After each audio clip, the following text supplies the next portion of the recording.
The earthworm that's been in the dirt all this time wants to see what's out there. He squirms and arches his way forward. Suddenly, one day, he met another female earthworm. Instinctively, the female began to play dead. The male looks at her with curiosity. Then he tries to touch the female, trying to wake her up once and for all. The female realizes that she's one of them and that she thinks like him. Soon the two begin to create tunnels together. At first, they're drilling in the same direction in their own tunnels. They think that if they can dig their way through one place, they'll see light. But instead, they collide again. The relationship between the two worms is instantly warmed. By now, they've dug all the way across and now they just need to keep drilling upwards. They're sure there's a way out. But soon the female is exhausted. She wants to keep up with the male, so she takes a short break, and then she keeps drilling upwards in parallel. By now, they've burrowed all the way through the ground, but there's still no sign of hope. Suddenly, one day, the two worms hit a rock, but it's too hard for them to burrow straight up. The female looks around. She sees that there's a place where they can eat. She puts the food in the center and shares it with the male. The female eats quickly and grabs the last bite for herself. They both start to burp at the same time due to indigestion. Then the male signals to split up. They each head up the rock. Soon they meet again. But strangely,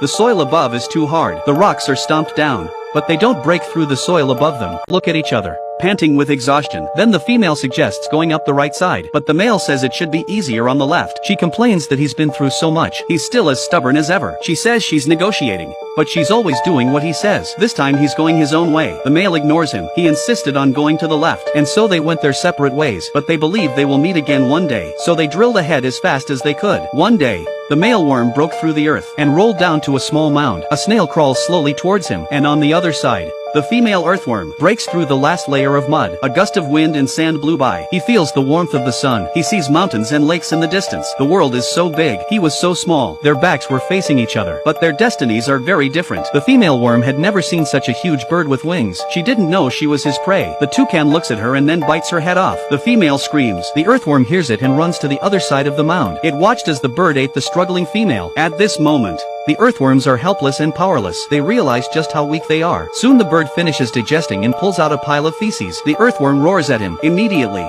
the toucan turns its attention back to the earthworm, and is almost pierced by the toucan's sharp beak. The toucan waits for a while. Seeing that the earthworm hadn't come out, he left the area. The earthworm sees no movement outside for a long time, so he quietly peeked out and watched. He dared to climb out of the hole to make sure it was safe. Soon he was in front of the bird's excrement. When he realized he would never see his companion again, he cried out. But just as he was crying, the bird from the sky flew again. Sensing something strange, the earthworm rushed back to his burrow and scrambled down the tunnel. He almost became the bird's food. The bird's beak was stuck in the earth. He pulls it out and looks into the burrow. Then it reaches out and tries to get it out. When it doesn't work, the toucan goes to the top of the mound. It pecks and throws its feet and jumps on the top of the mound, trying to break up the tunnel inside. The earthworm can only lock itself up and hide inside. It watches the earth fall and stays still. At that moment, a group of insects flew in. The toucan thinks about the earthworm at its feet and chose a fattier meal. When there's no sign of movement, the earthworm rushes to the hole. He decides to block out the outside world completely. He's going to bury all the tunnels to stop the toucan from reappearing, and knew that the only safe place to hide was in a dark corner. So, he sealed himself in the same place he started from. It's a wonderful world out there, but the world outside is also very helpless, and he didn't know how long he'd been living like this. Earthworm decided he couldn't live like this. He decided to head for the other side of the world again. The beautiful,